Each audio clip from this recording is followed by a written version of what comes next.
Gram सभा निंदासपुर विकास खंड पिंडरा के ग्रामों के वोटों की गिनती चल रही है।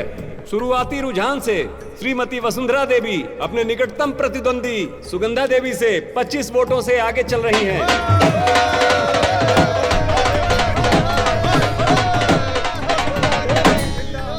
श्रीमती वसुंधरा देवी अपनी बढ़त बनाए हुए हैं।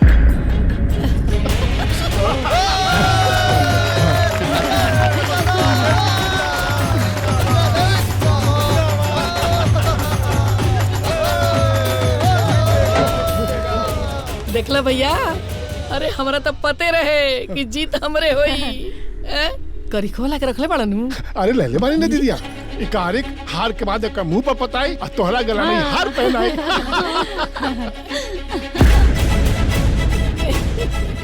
अब सुगंधा देवी अपने निकटतम प्रतिद्वंदी वसुंधरा जी से लंबी छलांग मारते हुए 38 वोटों से आगे चल रही हैं।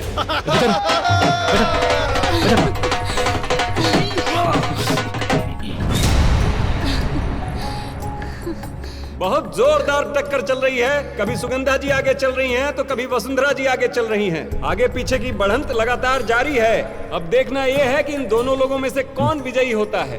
पहली बार इतने कांटे की टक्कर चल रही है। वसुंधरा देवी मात्र 10 वोटों से आगे चल रही हैं।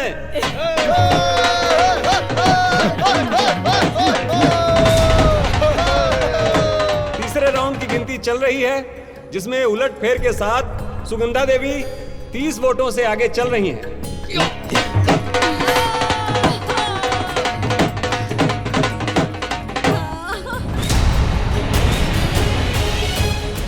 फाइनल राउंड की गिनती शुरू हो चुकी है। अब कुछ ही देर में पता चल जाएगा कि ग्राम प्रधान श्रीमती वसुंधरा देवी चुनी जाएंगी या सुगंधा देवी। आगे देखेंगे। चुनाव का रिजल्ट आप लोगों के सामने है। श्रीमती सुगंधा देवी श्रीमती वसुंधरा देवी से 1 वोट से विजयी घोषित हुई हैं।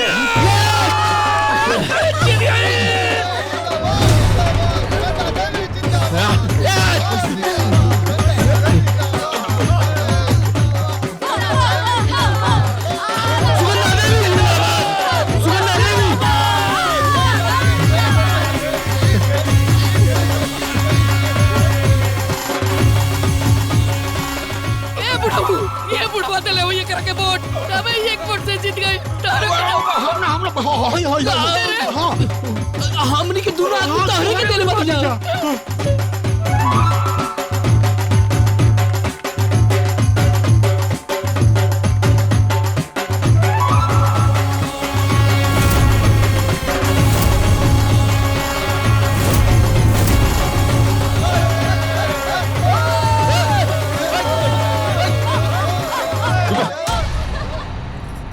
अम्मा जी, रउआ के आपन शर्त याद बानू?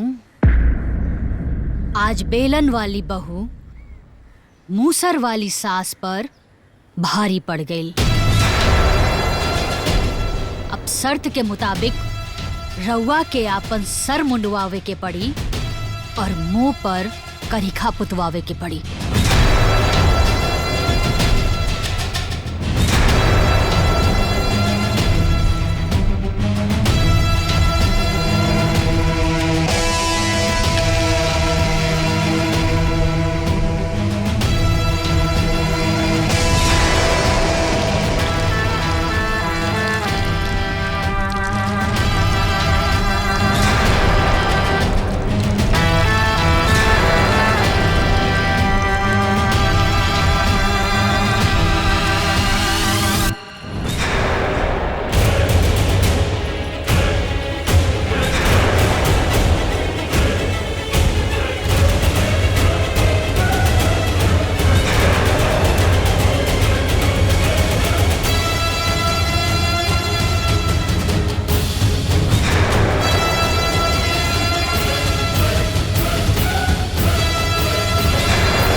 अम्मा जी, अगर सास के मुंह काला होई तब बहू के मुंह कबो उजाला ना होई।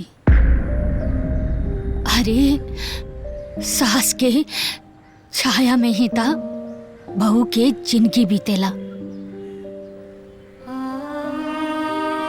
बचपन में ही अनाथ हो गई रहनी। बचपन में ही माई बाबूजी के साया हमरा सर से उठ गई रहे। ससुराल आईनी त हम अपन सास ससुर के अपन सास ससुर ना बल्कि माई बाबू समझनी। ससुर जी से तो हमरा के बाबूजी के प्यार मिलल, लेकिन सास से कबो हमरा के माही के दुलार ना मिलल। ई सास बहू की हार जीत की लड़ाई में ई रिश्ता में हमेशा खटास होगबे करी। ई रिश्ता में हमेशा मिठास बनल रहे, एकरा खातिर केहू एक के हारे के पड़ी। और हम ई रिश्ता में हमेशा मिठास बनल रहो, ओकरा खातिर हम रहुआ से हारे के चाहतानी अम्मा जी। हम रहुआ से हारे के चाहतानी, हम रहुआ से हारे के चाहतानी अम्मा जी, हारे के चाहतानी। वसुंधरा, अब अपना मन के सारा मैल धो दा, अपना बहू के जीत के बधाई दा।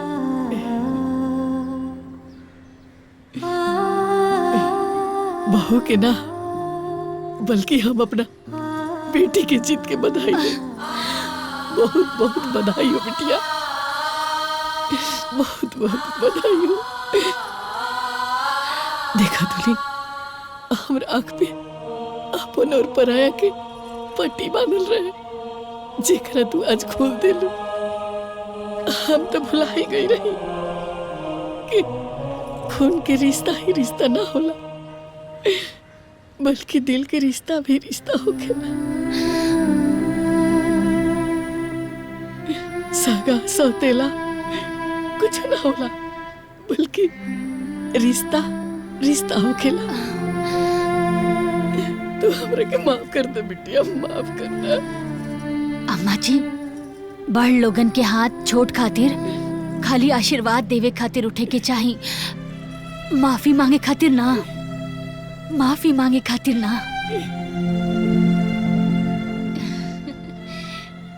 दुल्हन, दूधे ना ऊते फला। तारा कोख में हमरा खानदान के वंश बा, हमरा खानदान के वंश बा। अम्मा जी, चल, अंत भला तो सब भला। आय? अरे घीव थरिया के कोनो कोना में जाए, गिरल तो थरिये में नू। अरे प्रधानी तो एक एक घर में नू आइल बा। आय? आय, बजाओ संदे जोर से।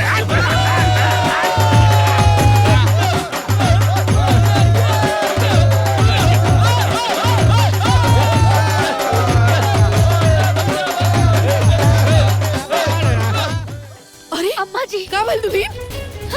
अम्मा जी, ए बउआ, ए जी, कहाँ गइल बहुरिया?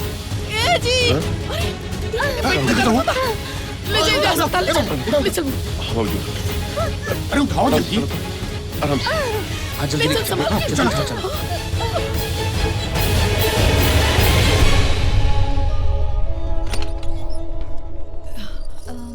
डॉक्टर साहब, देखिए, जैसा कि मैंने बताया था कि बच्चा गिर गया है, पर सफाई मैंने कर दी है। अब वो बिल्कुल ठीक है, आप मिल सकते हैं। ए जी, हमरा कुल के दीपक नहीं कीजी। अब का हुई हमारा लाल के? बस, शांत हो। हमर बस चल गई, हमर बस चल गई।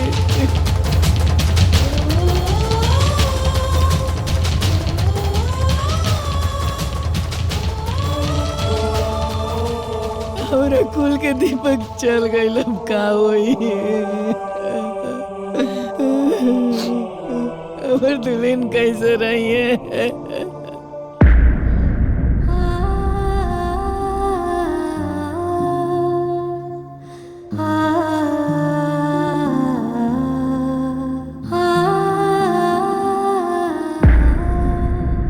वाह दीदिया, वाह। अच्छा भैया कि तू हमार बात मान ले लू। आए? कैसे ना मानती भाई? बात पते के जो रहे उता हार के कालिक भले हमरा मुंह पे ना पुतलस, लेकिन गांव समाज के सामने हमरा मुंह पे हार के कालिक पोती दिलस। और इतना आसानी से हम ओकरा कैसे जाए देती, कैसे छोड़ देती ओकरा के। उ हमरा के हार के दुख दिलस और हम ओकर बच्चा गिरा के ओकरा के औलाद के दुख देना।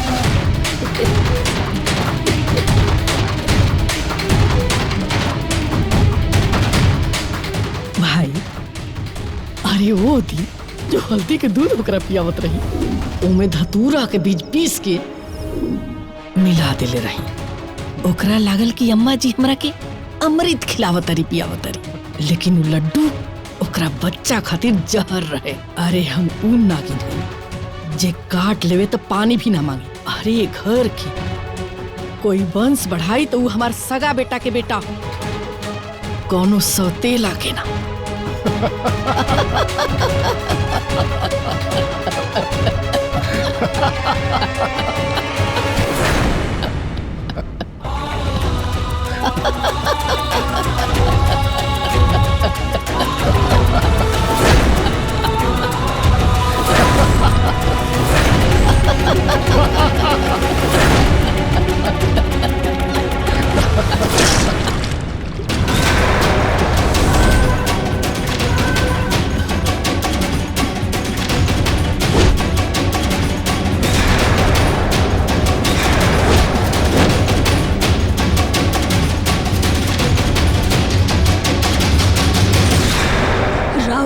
के आंसू के हम पश्चाताप के आंसू समझनी।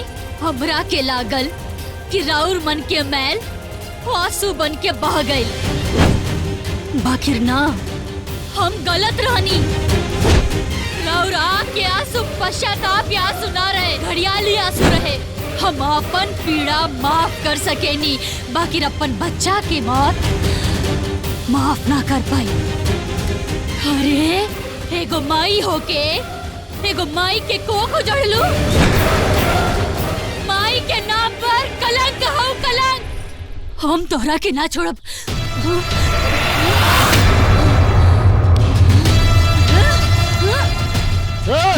खबरदार जो हमारे दीदिया के हाथ लगा ले तो। अच्छा मामा, अरे तू तक कंस के भी पीछे छोड़ देले बड़ा, केहू के ना होखे।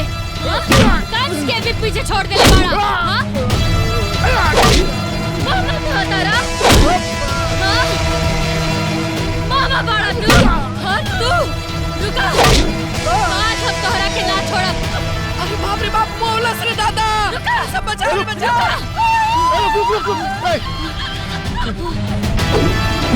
तुम्हारी हिम्मत कैसे हो गई हमारे बच्चा के मार के? हमारे बच्चा के मरवा? सुगंधा क्या हो गई बाकी? पागल हो गई बनू का तू? क्या करता तू? हम पगला गए बानी। सुगंधा पागल मत बनो। माई पर तू बेमतलब के हाथ उठावा करू। काहे खातिर? कोनो न कोनो वजह से होई ना। तो लोगन की लड़ाई खत्म ना हो सकेला। हम तरह से बार-बार बोलत रही। अरे जब भी घर से केहू के जान चल जाई तब मन मुझे का। जान जा चुकल बा।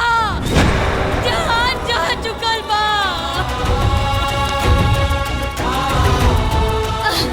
हमार बच्चा के जान जा चुकल बा।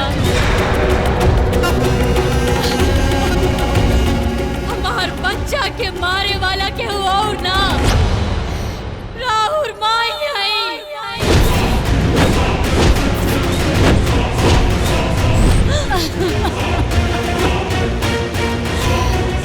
वसुंधरा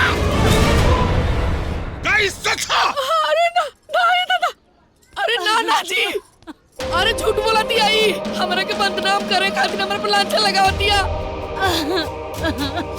हाँ पाहुन, दीदी एकदम ठीक कह रहल बिया। एकरा में जरूर एकर कोनो साजिश बा। साजिश ही ना, साजिश तू लोग कैले बड़ा। चुप। अरे ई त अपना खून के भी ना छोड़ने। अब हम एकदम चुप ना रहब, आज सारा सच्चाई बता के रहब। ये घर के एक वंश के मार के तार पेट ना भरल, दूसर को के? ए मामी, देखा हमने के पहले ही से बहुत परेशान पड़ी तारे सामने हाथ जोड़ा तनी।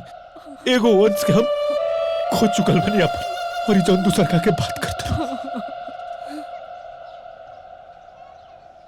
तारा कहला के मतलब कि आशीष के बेटा के बात करते रहो।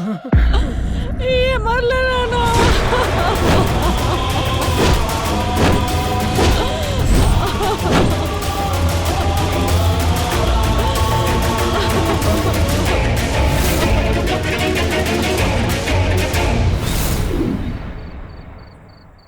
ए जी सुनी ना, जादी देखी ने कितना मासूम बच्चा बा, एकरा के मार के का मिली?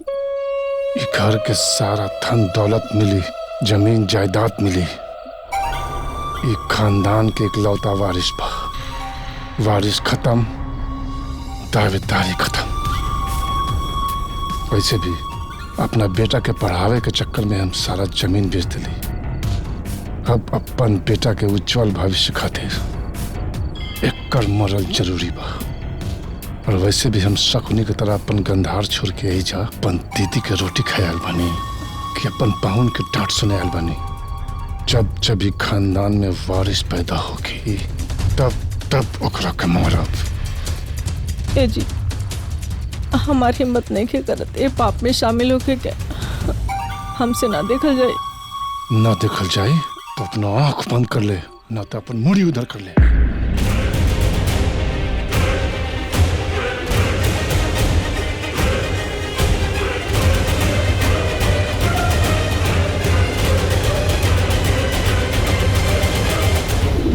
मामा,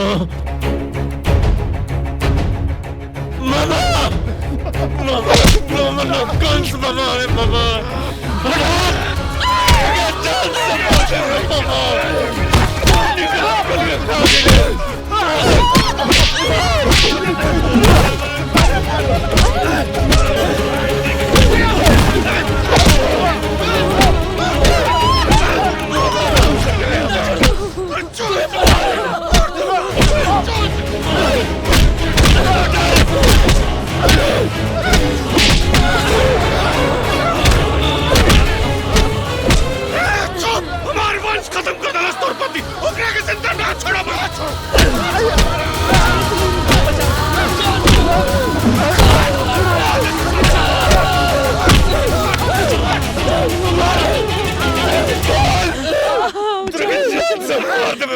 माफ कर दो, इंदिरा के छोड़ दो। मामा, लोग अपना भगना तक में हाथ ना उठावेला कि वो लोग के बुढ़ौती में हाथ कापी। तू भगना के संतान के बुआ दिला। अरे तेरा हाथ ना कापा। अरे तेरे धक्का से कमाए तेरा मामा।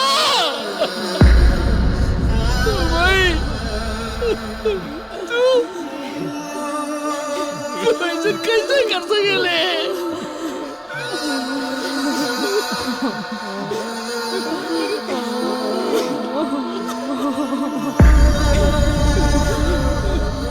अरे भाई तो लड़का के जन्म पे मिले,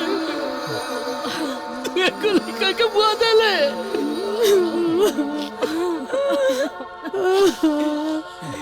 यशोदा के भेष में पुतना है, पुतना। धन संपत्ति खातिर के कई भी राजा दशरथ से राम के वनवास मांगले रहली, मौत ना। लेकिन रवा तो के कहीं से भी बड़ पापन बानी माही, के कहीं से भी बड़ पापन। अरे तरह की तो माई कह के भी मन नहीं करा। ऐसे क्या के लिए भाई? देखो टाइम भी साथ घर छोड़ दे ले, लेते तो उसे बदतर बाड़े कि अपने घर के चिराग के खा गई है। और ये सर्वा शकुनी, इस शकुनी जब तक घर में रही, इस घर के सुख शांति के खा जाई। इस शकुनी सर्वा का हम छोड़ब ना, दोनों के दोनों जाने के हम सजा दिलवा के रहो। हमरा बस में नहीं तो अपना हाथ से धोनी की हत्या कर देती, लेकिन सजा दिलवा कर हम सजा।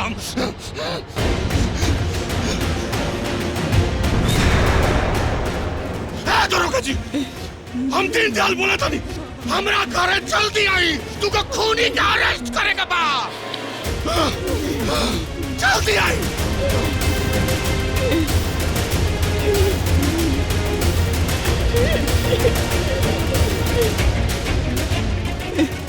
बेटा आज ते अपने ममता पे सवाल उठाते रहे।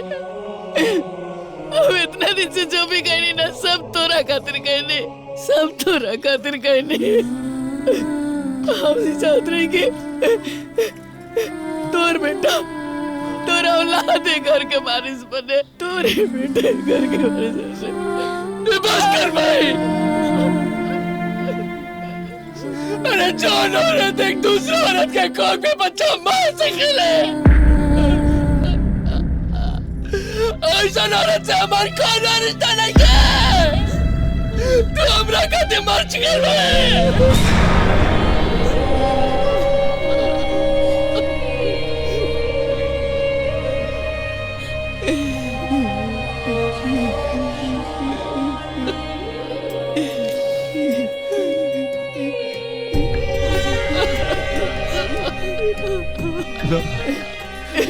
ए बेटा, बेटा,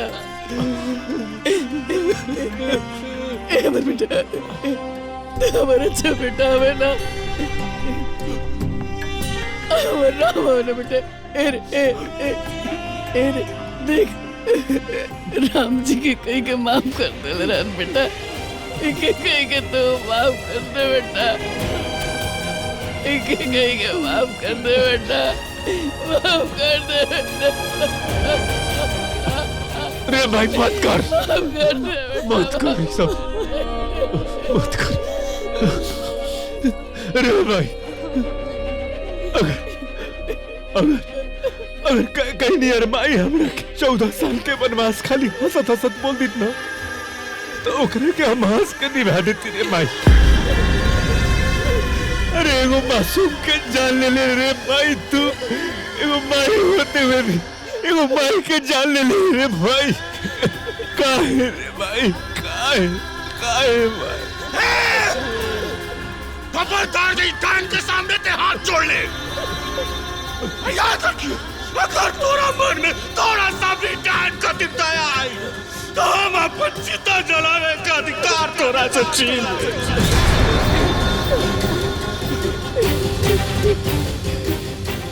अब हमरा जी के कोनो हक नहीं के, अब हम मर जाए ली सही रे।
तू हमरा के काहे के बचाइलू?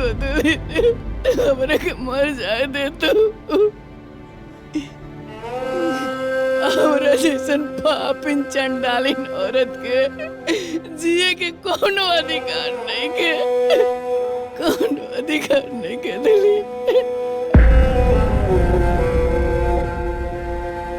हमरा के मर जाए दो तो दिली ना, हमरा के मर जाए दो। अम्मा जी, जब इंसान के आंख से आंसू ना दिल से खून बहेला ना, तब बे इंसान ऐसन फैसला लेवेला। अगर राउर मन में कोनो छल कपट होत ना, तो रउआ अपन जान ना देती।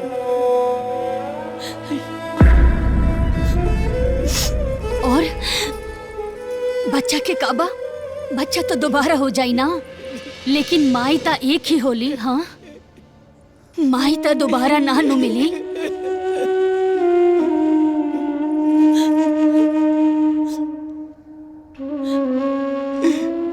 कितना मान बड़े दुल्हन, हम तरह के पहचान ना पाए दुल्हन। कितना मान बड़ू।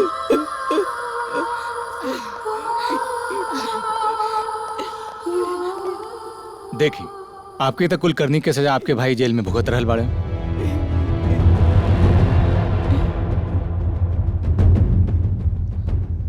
और आपके जब हॉस्पिटल से छुट्टी मिल जाए ना, तो जेल के सजा भुगतही के पड़ी। इंस्पेक्टर साहब, हम हर सजा भुगते का तैयार बानी।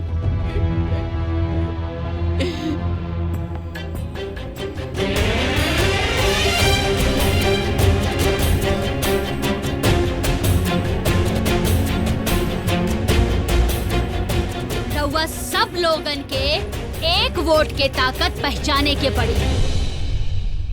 त हम रउआ सब लोगन से हाथ जोड़ के विनती करतानी कि नोट लेके वोट दिहल बंद करा जा। आपन पसंदीदा फिल्म देखे खातिर डाउनलोड करी दंगल प्ले ऐप।